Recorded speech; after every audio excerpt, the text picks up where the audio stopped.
Bitcoin and blockchain technology has captured the world's attention with its promise to fundamentally change the way that business is done across all industries. But where there is so much promise, there is an equal amount of confusion about the technology and crypto instruments. In December 2017, the Bitcoin price was at an all-time high of $19,783. The world's media went crazy, saying that Bitcoin's price had gone parabolic. And despite the warnings of savvy investors, ordinary people invested into Bitcoin without knowing the full extent of the risks involved. People took out credit cards, second mortgages, and personal loans to get into the cryptocurrency gold rush. But just a few short months later, over $600 billion was wiped off the value of cryptocurrencies, and the large majority of people lost everything. But some investors became millionaires literally overnight, and in the process became financially free for the rest of their lives. But are cryptocurrencies the answer to financial independence for a few or for many? To get the answer, we have launched a new series called CryptoKungfu, which will take an investigative look at the current news, risks, and opportunities in the cryptocurrency space and give you access to the world's leading crypto experts right here on the Matt Brown Show. Listen closely to our $1,000 trading challenge, where we will ask these experts to trade with our money to prove whether the world of crypto, like Bitcoin, really do live up to the hype. And we're live. Hey guys, welcome to part 4 of CryptoKungfu. We are plowing through the world of cryptocurrencies. And as it turns out, we probably lost a bit of money yesterday in our $1,000 trading challenge. Thanks, Ran, for your trading advice. But nonetheless, with me on the line today is a good friend of mine. He is what I would regard as one of South Africa's probably thought leaders in the space of cryptocurrency. And he is also the book of In Math We Trust. His name is Simon Dingle. Welcome to the show. Hey, Matt.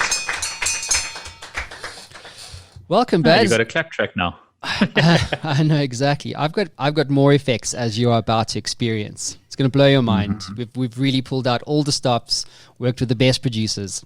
I can't wait. I'm excited. Yeah, I can tell. How times have changed, Matt. I know. Geez, sir, how times have changed. What has changed in the last 18 months? Obviously, your book came out, In Math We Trust. What, on top of your book, of course, feel free to talk about it, have you observed over the last 18 months since we were podcasting together about cryptocurrencies?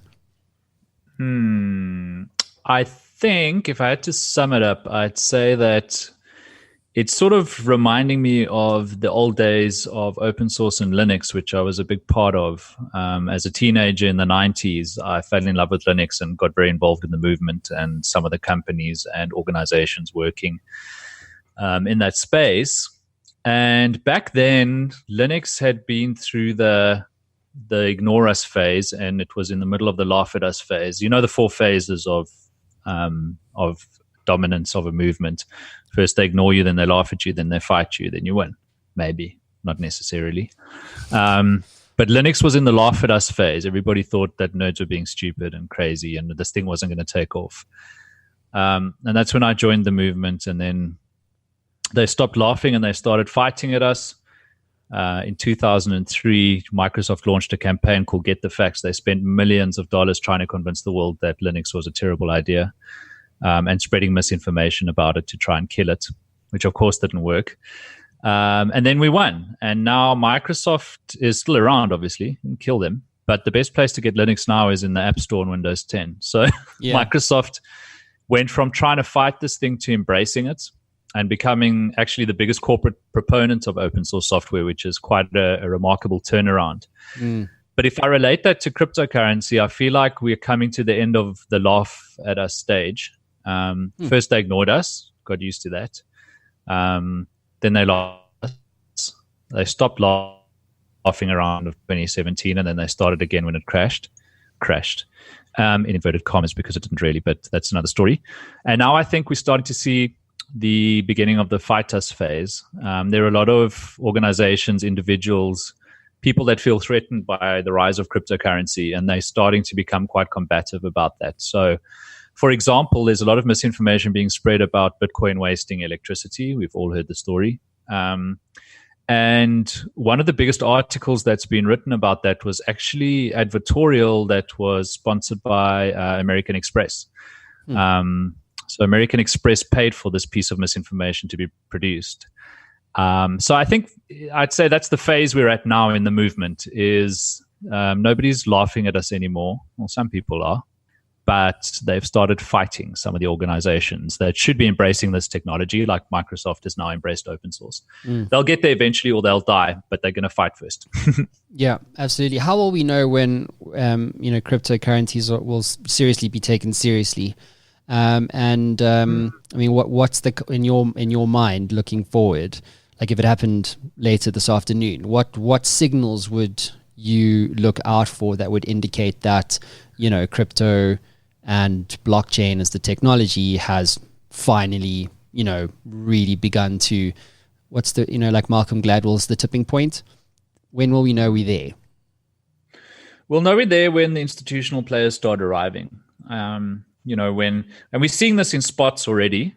But when you can get cryptocurrency holding accounts from your bank, when we start seeing mutual funds, adding cryptocurrency to their investment portfolios. When the institutional money arrives and we see the first sort of widespread regulation take off in the rest of the world instead of just in the spots it has already, I think that's when we'll know that we've turned the corner and we're now moving into the winning phase and out of the fight us phase. The banks that are resisting this and the organizations that are running misguided advertising campaigns like American Express, they'll either embrace this technology like Microsoft did with open source, or they'll die like the very many enterprise software technology companies that try to fight this to the death, literally to the death. Now, I don't know that we'll win. Maybe they will squash cryptocurrency. I doubt it. I don't see how that could happen. Yeah. But that's how we'll know. And tell me very quickly before we dive into the news, but what does winning look like? That's the interesting part of the discussion, Matt, because nobody knows. If you had told me in 2003 when Microsoft was spending millions of dollars to try and rubbish open source, if you had told me that they would be the biggest proponent of open source in 2019, to the extent that the latest version of Windows 10 actually ships with the Linux kernel, I would have laughed at you and I wouldn't have believed you. Nobody saw that coming. If you had told me that all of the world's smartphones would be powered by Linux in some way, because Android is based on Linux and iOS is based on BSD, which is a spiritual, ancestor to Linux, if you will. Lots of nerds are now raging listening to this podcast, but they get what I mean. If you had told me that, I would have said, well, what's a smartphone? Because it didn't even exist back then. So winning never looks like you think winning will look, and it certainly never feels like you imagine it'll feel. So I don't know, but I look forward to finding out. Cool. And I'll be on that train with you when it finally arrives in the station. Woo-woo. Choop, choop. Do we have any train sounds or anything? No, nothing? You're fired. Okay. Maybe next time I speak to you 2 years from now, Matt. Yeah, exactly. I know. Are we good? Have you got a number for me? Okay, cool. So a quick update on our $1,000 trading challenge. What is the number? Voice of reason? Are we up or are we down? The voice of reason. We mostly down, except for Dash went up. Oh, now it says we're at a loss. So we're mostly at a loss, guys. I'm not going to lie to you. So how much of the $1,000 that we had yesterday do we have left? So for BTC, we've gone down 17%. Okay. So what I'm going to ask you to do is our IT guy here, Caleb, is also like a serious crypto fanatic, is going to give us a number when we get to... Well, you have it now? Yes. Okay, go. We have lost $50 since yesterday. Of $1,000 by putting a 10 trade spread on the top 10 altcoins since yesterday. Okay, well, that's not bad. I was thinking we would be completely in the black there. You know what I mean? I don't know. But hey, I'm a pessimist. So, Simon, let's move on to the news.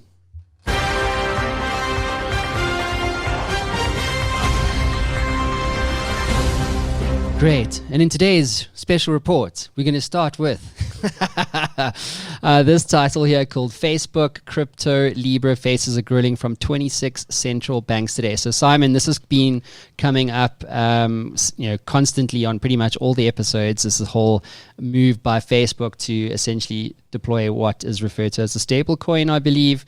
And this looks like a serious move. I don't know how you feel about it, but if I was going to be interviewed by 26 central banks, and it's quoted here saying that Facebook is set to go through another round of extreme questioning as it goes ahead with the plans to launch its controversial cryptocurrency Libre.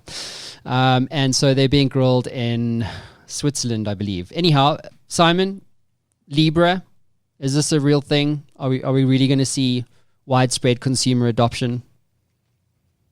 We first need to see it launch, and it's doubtful whether they'll get that far. Unlike Bitcoin, which there is no central authority that can be attacked or no central locus of control that can be blocked, Libre very much can be stopped by regulators, and so far almost all of them have said they will do that. So I don't know if Libre will ever launch. If it does launch, there of course are other serious barriers to entry for it that it needs to get past in terms of consumer adoption. But I'm kind of skeptical at this stage whether or not it'll ever get off the ground, just because regulators have already said they're going to try and stop it, and they actually can. In order to put off Libre successfully, the consortium behind it, it's not just Facebook. They've gotten many companies involved, many individuals, because they'd never be able to do this in isolation, even though they're spearheading the charge. But in order for Libre to take off, it's backed by a currency board, basically, where the idea is that they will hold shit tons of fiat currencies that will back the price of Libre. So Libre will be pretty stable, is the theory. Currency boards have always failed in history, and I'm not an economist, so I won't get too technical on the discussions as to why. But in order to do that, they need the support of central banks and other regulators that I don't think they're ever going to get. So I think Libre might be DOA. Yeah.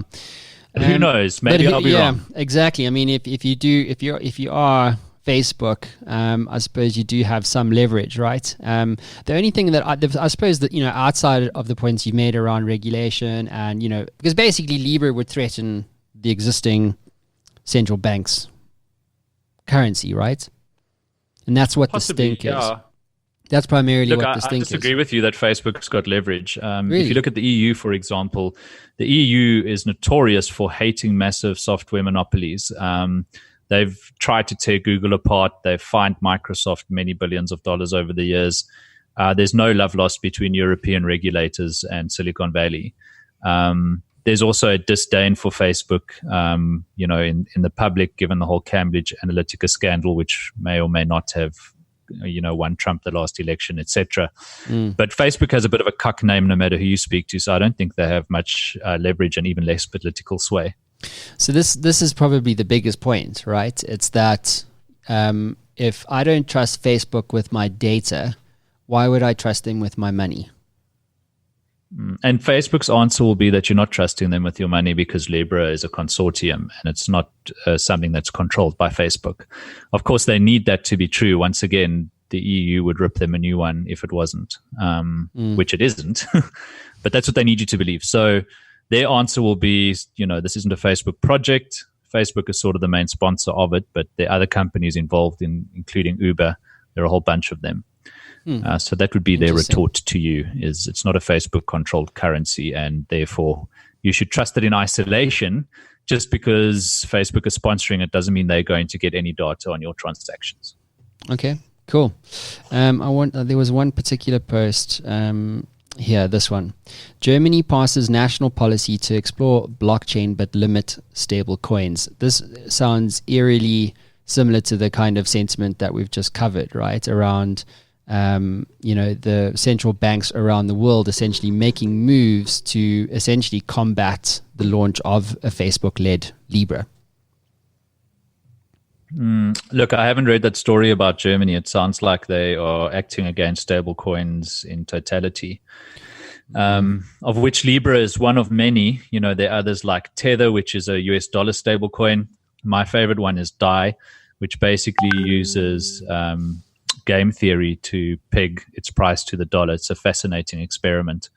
So there are many stable coins around, and it sounds like Germany has said they are against all of them, which is fine. Stable coins are useful, but I don't find them particularly interesting, except for DAI. Yeah. So just very quickly for our listeners and the voice of reason, who clearly has forgotten to use her microphone. But what is a stable coin? We're talking about stable coins, talking about Libre. Give us the headline. What is it? Well, stablecoin is just a cryptocurrency that has a stable value. The price of Bitcoin, for example, has been very volatile since the beginning. It goes up and it goes down and it swings and it looks like it's on a roller coaster. Whereas a stable coin is designed to keep its price stable, as the name would suggest. So the first big stablecoin project was Tether, which was launched by Bitfinex and friends. And Tether was designed to have a value of $1. So it should never be worth more or less than $1. And the way they did that was they bought a lot of dollars, like hundreds of millions of dollars, stuck them in a bank account, and then issued tokens backed by those dollars. A little bit like real money used to be backed by the gold standard until we got rid of it and replaced it with the bullshit standard. So that was the theory. And of course, there was a lot of controversy around Tether, because how do you prove you actually have those dollars in the bank? And that led to audit processes and all sorts of interesting discussions. But there are other stable coins that use different methods. I mentioned DAI, which is a project by MakerDAO. And DAI uses game theory. It basically creates a little economy where traders are incentivized to keep the price of DAI at $1. It's DAI. And that's interesting. DAI has so far maintained its value. It's proven this little piece of game theory. And it's done a very good job. So that's another example of a stable coin. Now, in the case of Libre, it's a bit different because they'll hold a whole bunch of currencies. So they'll have dollars, they'll have euros. They'll essentially create what I mentioned before, a currency board, where they hold treasuries in several currencies. And then they'll peg the price of Libre to the average of those treasuries. And so Libre will have a stable price that'll be like a combination of all of those currencies. So also designed to be stable, but in a different way. Very interesting. I'm looking at their coin market cap graph, and it looks pretty stable to me. DAI has done a great job, and if you go to Compound Finance, it's just compound.finance, you can actually take out loans in DAI or create loans in DAI, and I think you can earn over 10% annualized now if you lock DAI into one of the loan contracts. So there's a lot of amazing things happening with bonding curves and these compound finance models in this whole DeFi movement, which stands for decentralized finance. It's quite a time to be alive, Matt. It is. I'm fascinated by this stuff. So I'm on their website for our listeners, compound.finance. Feel free to check this out if you are not driving. But the Compound protocol currently has $7.2 million of REP earning at 0.03% interest. What is REP? Yeah, the most exciting. It's a token. Oh, the most exciting asset on Compound Finance at the moment is DAI. If you want to make pretty stable returns, you can buy some DAI. You're not going to lose value on the DAI. If it does its job, it'll always be worth $1, but you can earn over 10% on the loans you create with DAI. And two observations, maybe, Matt. The first is, if you think this shit's going away, you are smoking something serious, right? Socks. Just definitely look at the amount socks. of money locked into these contracts. Yeah. The smartest people alive are doing this stuff right now, and they're not going to stop doing it, and they don't need your permission to do it. So that's the one thing to think about. The other thing is, all of these systems, the ones that matter anyway, are built on Ethereum. So DAI is built on Ethereum. The entire Compound Finance infrastructure runs on Ethereum. Ethereum has got to be the most undervalued thing in the world right now. I don't understand how its market value could possibly be less than Bitcoin's. Now, the Bitcoin maximalists will tell you that it's because Ether's a shitcoin and blah, blah, blah, blah, blah. They're basically just very short-sighted. I tend towards maximalism myself, so I also will tell you that Bitcoin is the only game in town because it's the only one that's really proven itself so far. But if I just look at the amount of good work being done in the DeFi space built on top of Ether, it's ridiculous to me that Ether is trading at the price it currently is. Well, what is it trading at now? It's like $170 or something like that. I will tell you exactly because I've got it on my widget on my phone. I just need where's my phone? Yeah, it's $208.99 at this moment in time. Yeah. Matthew. Here you go, coin market cap. $208.99. We're going to talk a bit more about Ethereum when we do our Crypto Cats feature. But let's park that there. Thanks, Simon. That's a great one. DAI. Guys, check out compound.finance and to learn more about DAI. Cool. So we covered that. Right. So this one was interesting for me. Again, this is related to this Libre story. And what was interesting about this headline, which is Binance is pitching its stablecoin as a government-friendly Libre competitor. So if, for those of you that don't know, Binance is an exchange. And it was the biggest exchange in the world. Yeah, and it's interesting that an exchange would come out with something like this. And the quote here from the CEO is, you could say it's a response to Libre, or you could say it's an alternative to Libre. I would say it's like a strong competitor. So I don't know what the move here could be. Simon, what's your view here? Why is the world's largest exchange, going into a place like, well, basically positioning themselves as an alternative to Libre when we know that the central banks are already combating the idea of Libre anyway? So why would an exchange do this? Yeah, I mean, I don't want to speak for CZ. He's the brains behind Binance and the reason that they're doing this. But I do think that Binance has a better shot of pulling this off than Libre does, potentially. Really? Yeah. What makes you say that? Binance has a pretty good name with the world's regulators. They run 2 regulated fiat exchanges already in Jersey and in Singapore. They are the fastest moving team in crypto and one of the most professional. I should just add a little disclaimer in that my business is a Binance partner. We do some work directly with Binance. So cool. Anybody who knows that might suggest that I'm biased. Anybody who works with me will know that I don't really give a fuck who I work with. If I think they're doing something wrong, I'll say so. Yes. But just so you know, I do have an interest related to Binance. A great comment. Well done. But that aside, I think the entire industry is just blown away at Binance, from zero to an $8 billion company in 6 months. Their profits in the first quarter of this year were $80 million. That's all public fact, by the way, or public knowledge rather. And I just think that they're one of the most formidable teams in crypto. So I think they might be able to pull this off. As to the reasons why they're doing it, etc., because it's useful, because it's something people need. But I can't really say more than that without speaking for people, which isn't cool. No, I get you. Would you say, and I'm speaking here not knowing at all, but it's just a sense, so I wanted a hypothesis. Could you ever characterize, in the context of what they're trying to do here with their coin Venus, could you ever characterize an exchange as a digital bank, and in what context? They're definitely custodians, so they're custodial services. They do look after keys for you, and you can store your cryptocurrency with them. Banks are a slightly different thing. Firstly, banks utilize fractional reserves. No cryptocurrency exchange worth its salt would run a fractional reserve, which means that they're actually holding less money than, or they have less money than they're holding for their customers, for example. So if you take the sum of the balances of all bank accounts at a bank, they don't actually have to have that money available. They only need a fraction of it available to settle any withdrawals on any given day. A true cryptocurrency exchange, or any true exchange, wouldn't run fractional reserves. If they said they were holding, $1 billion worth of client funds, that's exactly how much they would have. So that sets them apart. Banks have different aspirations, and typically banks are organizations that you take loans from. Now, there is lending in the Binance ecosystem, for example, similarly to what you can do with compound finance. So you could make an argument that they are bank-like in that regard. But I think really what we're seeing is a new animal emerge. Like I've always made the case since 2011 that cryptocurrencies don't resemble anything that's existed before, really. They look like a combination of things and something we've never seen before. So really we're talking about a whole new asset class that hasn't been accurately defined by any of the world's regulators yet.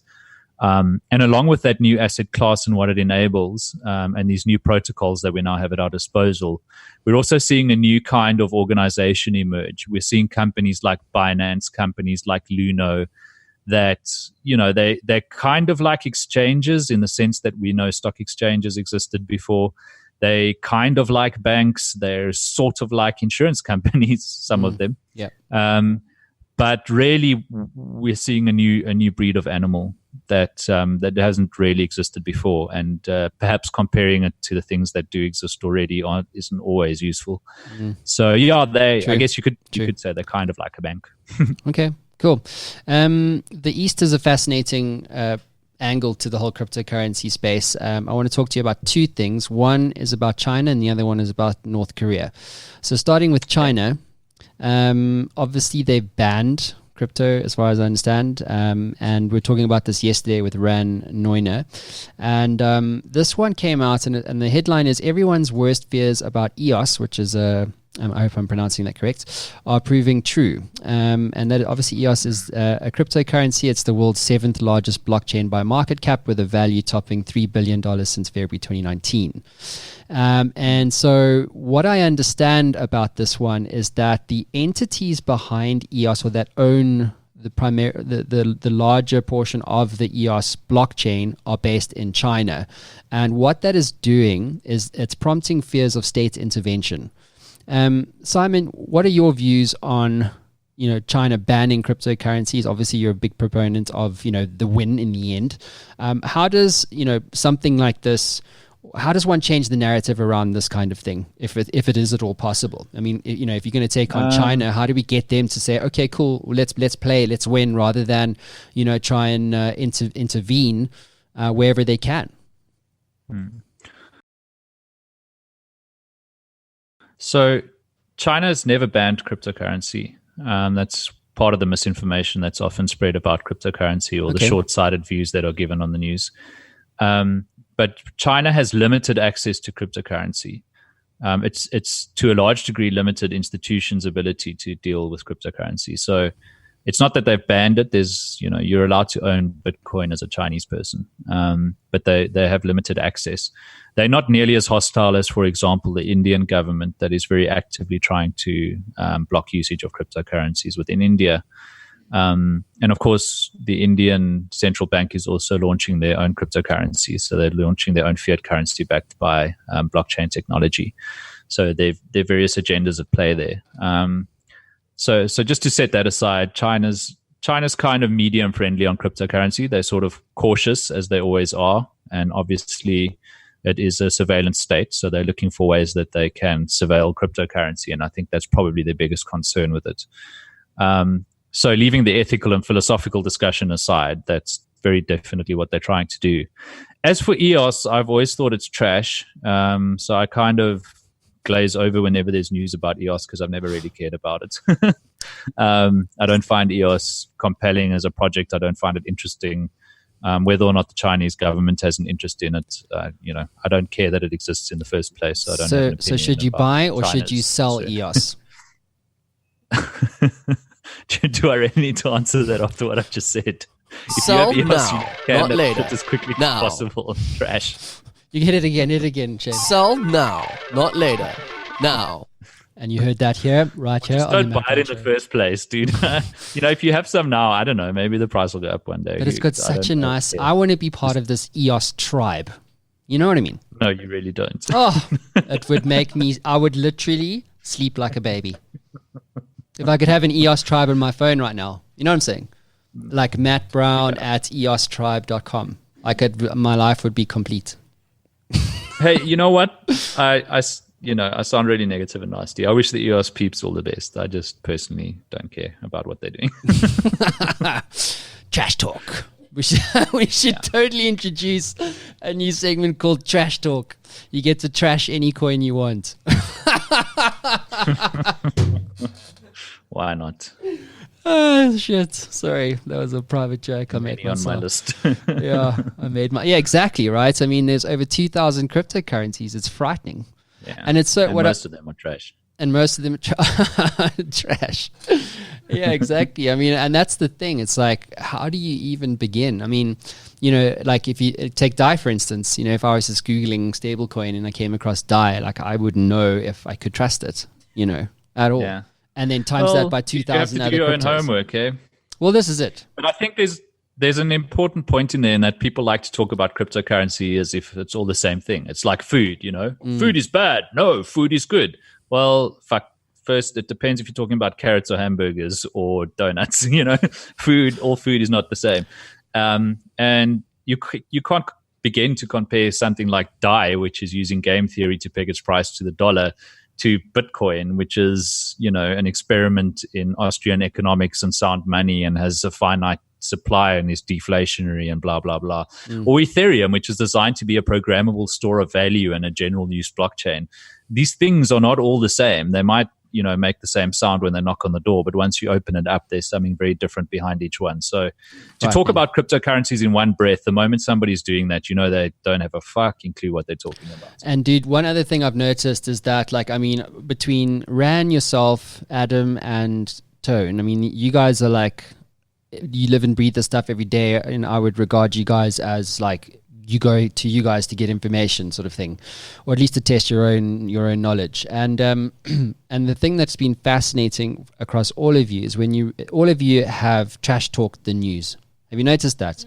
Like every single one of you have gone, no, it's complete crap, or it's this isn't this, or this isn't that. There's no consensus, and the issue there for me is and the whole reason why we're doing the show, just to remind everybody if you haven't caught the headline, is that we're trying to empower you with information so that you can execute and get into crypto if you feel like it marries with your values, and or just avoid the risk completely. And in the end, and also you shouldn't listen to us. You should do your own homework. Yeah, Don't take totally. my word for any of this. No, and this is not go out and get the facts yourself. But it means looking beyond the news, like you were saying, Matt. No, exactly. I That's don't the know. point. I've worked as a journalist. I know what it's like. You get 5 seconds to push out as much link bait as you can on a story.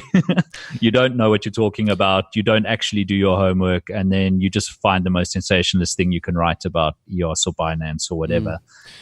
It's so hard if to you know. want, if you want the real deal, you have to go beyond the news, unfortunately.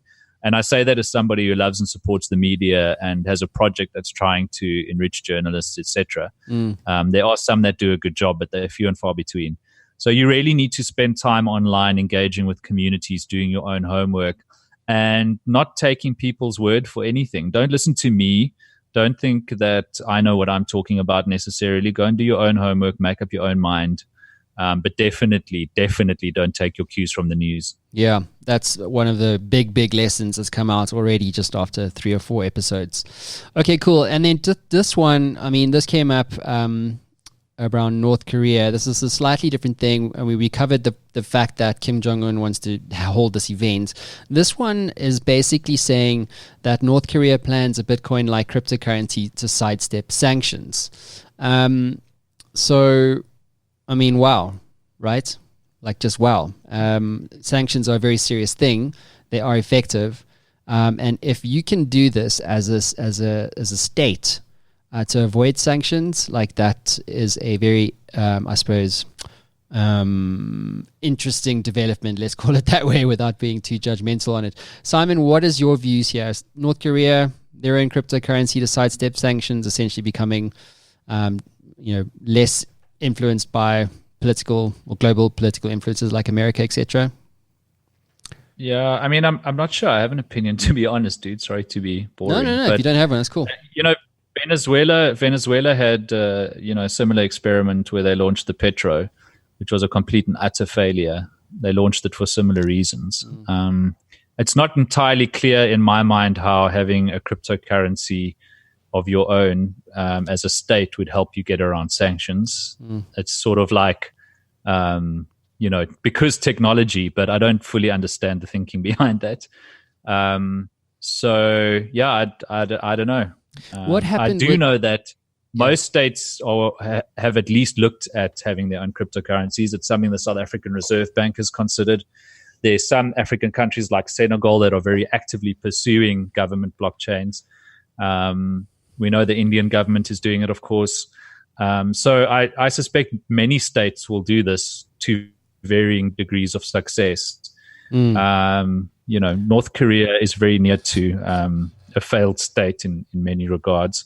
Certainly not a happy place for its citizens, and has bigger problems than whether or not it can launch a cryptocurrency, which may or may not help it with its sanctions. So I don't know. So, well, with Venezuela, I suppose it's a slightly different context. So their fiat currency was in free fall; it was basically worthless, and then they launched the petro as it was kind of like a PR stunt to influence public sentiment around the president, Maduro. And that was basically, I don't know what happened with the petro specifically. I mean, did it ever, what transpired? Like, was it actually launched? Did people take up on it? Because people couldn't. It launched. They couldn't draw cash out of ATMs. They couldn't pay for basic things like bread and milk. Yes, it launched, it fizzled out, and it's still around, but it's not being used in any meaningful way. That's my perception of it, or my knowledge of it. I haven't looked into it for a very long time. I think it was very poorly conceived. I think everything from the economic model to the technology implementation was just terribly done. And so, I think it just failed on every dimension. Cool. Last one, and then we're going to move on to our next segment. Binance to add fiat to crypto OTC trading in a month. What's the stink about this over-the-counter trading? Does this mean you can literally walk into a branch of Binance and trade? What does that mean? No, it means that they essentially add as a broker and an escrow for people wanting to buy and sell off of the exchange. So if you've got a lot of money and you want to buy Bitcoin, for example, you don't actually want to do that on an exchange because of what we call slippage. Obviously, when you buy a lot of something, you make the price of that thing go up. And if you're buying like $100 million worth of Bitcoin and you're doing it on a public exchange, as you buy it, the price is going to go up while you're buying it, if you understand what I mean. Yes. Conversely, if you're selling it. So to avoid slippage, you do OTC or over-the-counter deals, where you try and deal directly with somebody who wants to sell you a large amount of cryptocurrency or buy it from you, depending what you're trying to do. But of course, how do you find those people? So what Binance is launching is a service where you go, hey, Binance, I'm Matt. I've got $100 million. I'd like to buy Bitcoin. And they go, okay, Matt, we'll connect you with somebody who wants to sell $100 million, and they'll go out and find either one or a group of people to sell you that amount. They'll broker the price. Yep. So I'll go, hey, Matt, we found you. This guy wants to sell you $100 million worth of Bitcoin, or this girl or this group of people. This is the price. You agree on the price. But then the most important service, arguably, that a good OTC desk runs is escrow. So there's always that trust dimension, like who sends the money first, Yeah, exactly. Do you send your $100 million? Do you know you're going to get the Bitcoin back, etc.? So what a good OTC provider, and that's where the trust element comes in with a brand like Binance. They go, okay, Matt, send us your $100 million. You, Kat, send us the amount of Bitcoin that Matt's buying, and we'll hold on to everything. And when you're both happy, we'll release the funds both ways. So that's what an OTC desk does. And it's massively lucrative. OTC desks can make sometimes 5% on a deal, which is really good. That's very high. That's really high. Mm-hmm. Some of them make more than that. Do they? It's crazy times. Holy moly. Alrighty then, that concludes crypto news. So we are going to move on to our next feature, which is called Crypto Cats.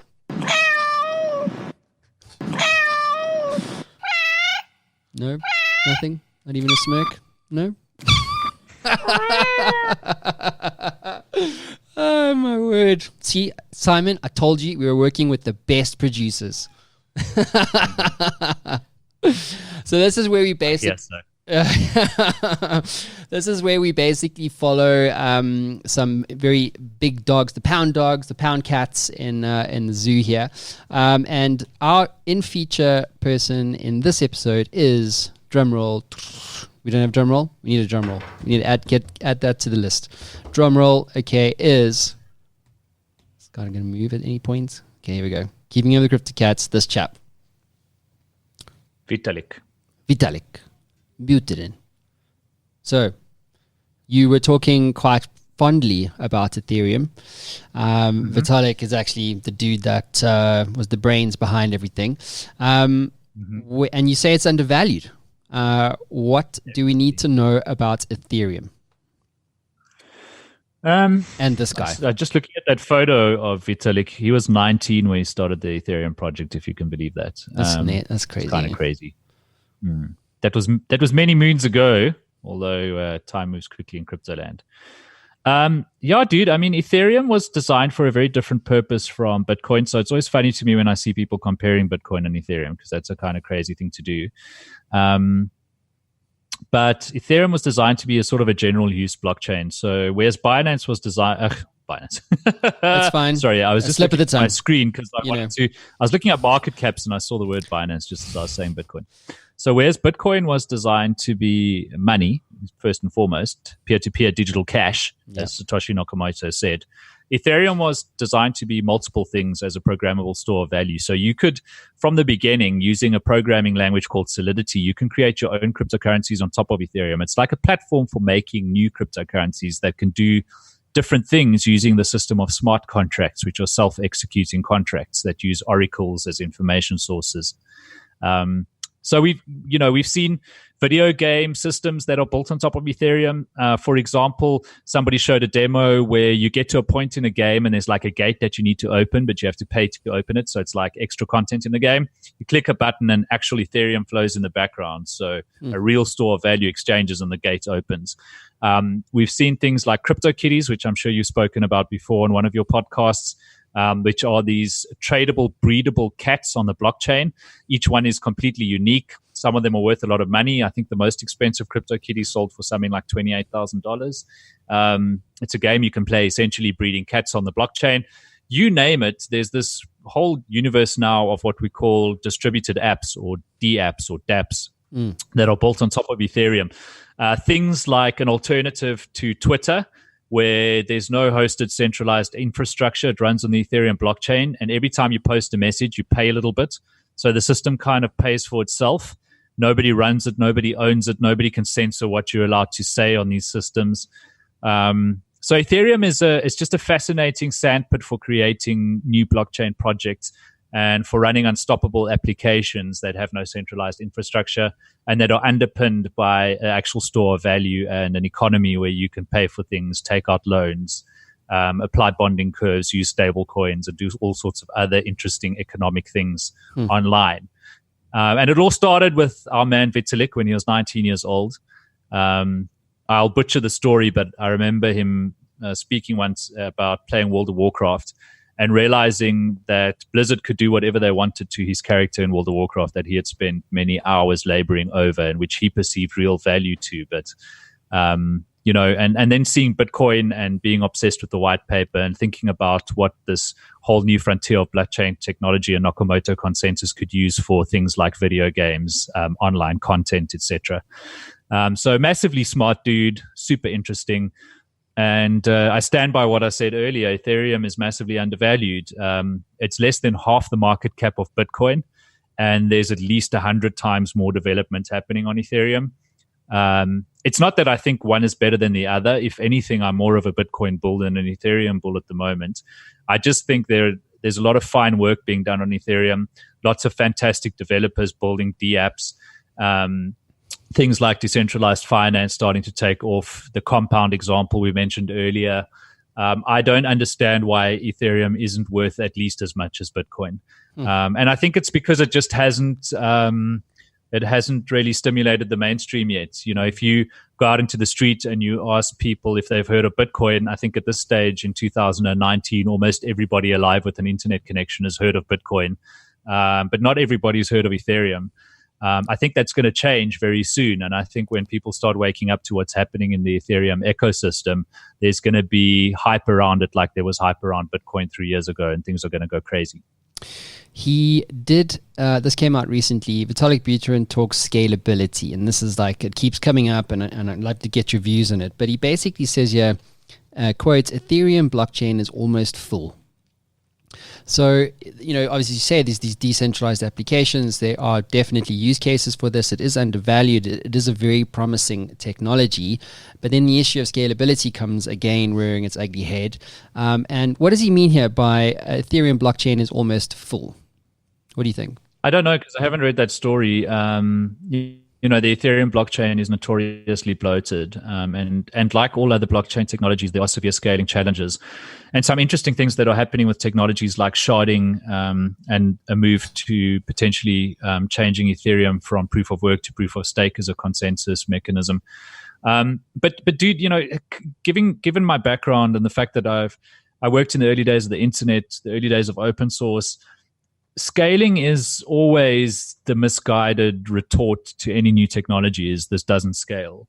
And we almost always overcome scaling challenges just somehow or the other because human beings are ingenious. But if you think back, I don't know when you first got your internet connection. For me, it was 1995, I think. Jeez. That was when we got our first dial-up connection at home. And I remember downloading Microsoft Internet Explorer or Netscape. It was a browser. And the download was 1 megabyte. And I went over to my friend's house for the whole afternoon while it downloaded. It took 4 or 5 hours to download a megabyte. Yeah. On my 28.8 modem, which was already twice as fast as the previous generation's 14.4 baud modems. I started on 56K. That was my thing. Yeah. And everybody was like, shit, the internet's cool, but there's no way you're ever going to get a movie on the internet at 1 megabyte per 5 hours, Whereas now I can download several megabytes in a second. And that kind of throughput, if you had told people in the mid-90s, even the early 2000s, that we would have 100 megabit per second fiber lines at home, and in some places 1 gigabit fiber lines and even more than that, for the prices that we're now paying, they would have laughed at you. And so, the cynics were sort of kept telling us and kept reminding us that this internet thing is not going to scale. It's never going to replace telephones. Oh, wait, it did. It's never going to replace, terrestrial television. Oh, wait, it has. We'll figure out scaling in blockchain just like we figured out scaling for TCP/IP networks. It's an inevitability in my mind. So I can't tell you what the answer is. I don't know. That's why you're here, just Simon. Like in 1995, what the hell? Tell you what the answer was to scaling bandwidth on TCP/IP. I could just tell you it's going to happen. I actually agree with that. If you think blockchains are going away because they don't scale, go fuck yourself. We'll figure it out. By the way, this is a family viewing on Amazon Prime, direct to home from around the world. And sorry, buddy, I never checked it with you. Can I swear? Fuck it, I suppose you can. Am I allowed? Well, it's too late now, Simon. Fuck sakes. You've opened the Pandora's box here, bro. I try to keep the F-bombs to like 3, because apparently if you use more than 3 in 60 minmes, you're not really a great communicator. It is lazy. I should just not do it. But there are a few better ways to say go fuck yourself other than cool. The risk, dude. What is the single biggest risk to the world of crypto? What is your view? That we'll stop believing. I don't know, dude. Regulators will do their thing. They're not going to switch off the internet, and they're certainly not going to make us go away. It's going to be, and things are going to get messy, but cryptocurrencies are here to stay. People like to say it might not be Bitcoin, but something like it. Maybe that's true. I think Bitcoin has such a head of steam now. It's very hard to imagine it going away too. But the risk is that people buy into the misinformation that I spoke about earlier. When Microsoft spent millions of dollars telling people that Linux was a bad idea, a lot of people believed them. And it didn't kill Linux, of course, but it could have. A lot of people believed the FUD. They were like, if Linux is actually very difficult to use, so if you use it in your company, who's going to support it? Your support costs are going to be much higher. And that wasn't true. There were stories about it not scaling, stories about it having no return on investment, etc., etc. Those were all pernicious, bald-faced lies. But if people believed them, Linux might have gone away. And now we're facing the same pile of lies about cryptocurrency. Bitcoin is bad for payments is a pernicious lie. It's not true. Bitcoin has never been bad for payments. It's never been slow. Fees have never been high. If you understand how Bitcoin payments work with this triangle of confirmations required versus fees paid versus time taken, underpinned by congestion on the network, Bitcoin always has been and still is fantastic for payments. But the American Expresses, the MasterCards, the Visas of the world, they want you to believe that it's bad for payments, which is just not true. They want you to believe that it wastes electricity. All of the cars in America use as much power as the Bitcoin network does every 3 hours. A single bank's infrastructure uses more electricity than Bitcoin. So again, a pernicious lie. There's now also this whole woke movement against Bitcoin, saying that cryptocurrencies are just for douchebag libertarians who are trying to enrich themselves and create a new 1%. Again, it's a stupid, pernicious, short-sighted lie. But if people believe these lies, then the misinformation might win. So that's our biggest risk. Okay. Is that people will stop thinking for themselves. Yeah, well, I think that's happened, right? In many respects. We just sound like old dudes have always sounded. We do, man. We do. You know what I mean? We should start our own coin. You know what I mean? I spend a lot of time, and dude, I turned 40 this week. Fuck me. Dude, I turned 40 a month ago. Give us a round of applause here. Some cheering. Come on, sound effects person. Play it. No, that's making fun of him. That's the wrong button. Love it. Oh, that's hilarious. Well, you and me both, dude. It's this big deal, actually, by the way. It is a big deal. Yeah, I don't think it's a big deal. I still feel 17, but the point I wanted to make is that... oh, there we go. Boom. See, we can work with you, Simon. When you hang out with the children now, and, I spend a lot of time with sort of college kids, etc., high school kids, they're smarter than ever before. They really do think for themselves. They really don't take things at face value. Yes, we've got problems with filter bubbles online and social networks not turning out exactly how we had hoped they would, etc. But we'll solve those problems too. I think people are getting better, smarter, fitter, more ethical, etc. So, I'm not one of those cynical old fucks, but yeah, let's leave it at that. We'll call F-bomb counter. Ding, ding, ding, ding. So let's move on to audience Q&A. We did have technical issues in our last show. Facebook wants to launch the Libre, but they won't even allow us to play voice notes on Messenger. Go figure, right? So this one is from a lady called Cassandra, and I believe this does actually work. So here's her question.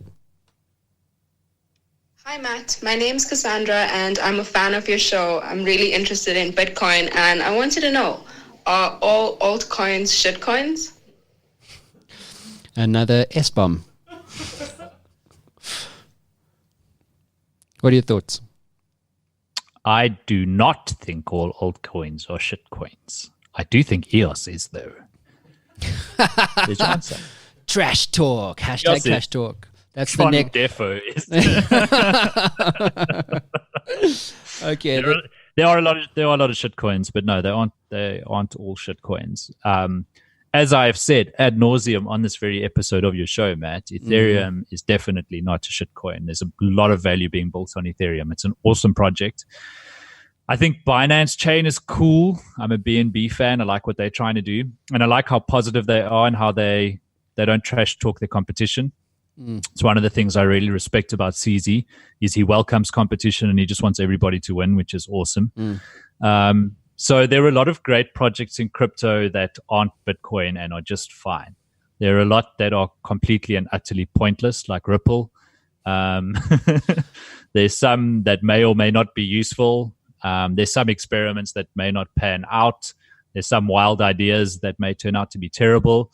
But I'm kind of positive about all of them because we need the Cambrian explosion. We need all of the experimenting so that we can figure out what works and what doesn't. So bring it on. Cool. Love those crazy EOS motherfuckers. Love those mad Tron boys. I'm glad we have all of them around. Okay, this one is from a chap called Tendai. Hey, I'm a long-term investor, interested very much in altcoins as a viable investment. Can you recommend 2 or 3 altcoins I should consider investing in? Thanks. Okay, so we know Ethereum's one of those.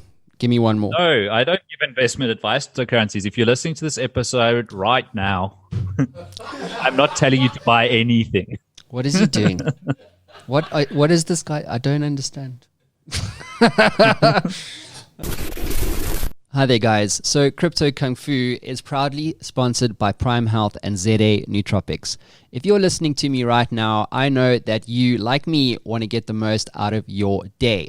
So, whether you're an entrepreneur, a crypto investor, business leader, or simply a regular guy or gal like me trying to build something of value for yourself, you need what I have, and that is a customized mix of premium, high-performance smart supplements and adaptogens from Prime Health. This stuff is the bomb. So these products have helped me to make every day a success and have helped me improve my brain health, cognition, and overall stress management. ZA Nootropics are ready to help you too. So simply head on over to zanootropics.co.za and browse the online store of amazing smart supplements. And I highly recommend the Lion's Mane Mushroom. It will blow your mind. But whatever you buy, enter the code NINJA20 at checkout and you'll receive a 20% discount on your order. I cannot recommend these guys highly enough. So go there now. That's zanootropics.co.za. Okay, fine. Yuck. Is there a why there? No? Did you take that off? We need to have a talk. Sound effects person. Okay, right. So that concludes audience Q&A. Trading the market. Simon, this is where you give us trading advice because you can. I'm giving you permission. I will not. Come on, dude. You can't not say. Listen, you've got how much? Anyway, you've got about $950 odd to trade with. It's our money. It's in market. You need to give me one trade to execute today. Matt. Buy DAI and stick it in a compound finance contract. Okay, great. No, I the easiest answer for most people is just buy Bitcoin. Buy now. Buy now. Okay. Obviously, I'm an Ethereum bull as well. But I don't like giving people investment advice. And I always say, don't spend money you're not willing to lose. When you're buying cryptocurrency, just imagine all that money going away and you being left with nothing. If you're okay with that, then go ahead. But this is not what you put your kids' future college money into. It's not what you build your retirement on. There's no such thing as fast money in the world. Trust me. You can maybe make it fast. You will lose it just as fast. There's no get rich quick. So when you hear me talking about cryptocurrency enthusiastically, it's because I'm taken with the movement, the technology, the economics, what it means for the world, a better way of doing banking, a better way of doing money. But I'm not suggesting that you should go and take your life savings and put it into the stuff. The prices are volatile. They will be for a long time still. You might lose all your money. So I don't like giving people investment advice. Great. So we're just going to hold. We're going to hold. That's what he said. He said hold. Hey, man, you do you. He said hold. He said hold. We're holding. Me, I'll probably buy more Ether. But lock that trade in. We're holding for one more day. Thank you so much, Simon, for being on the show. It's been an absolute yarn. As always, great to get your views, which are always very well considered compared to some and quite well thought through. I would say you get a B+ from me. Well done. B+. You got a B+, dude. You should be happy with that. You know what I mean? I only got Who's C's. got an A before? No one. Really? Who got A's? Anyone? You're the first one I'm grading. I'm introducing a grading scale. Oh, yeah. In that case, I'll take it. You're done. You're done. You're B+, number one on the board. Thanks so much, Simon, for being on the show, dude. Really appreciate it. Anytime. Thanks, brother.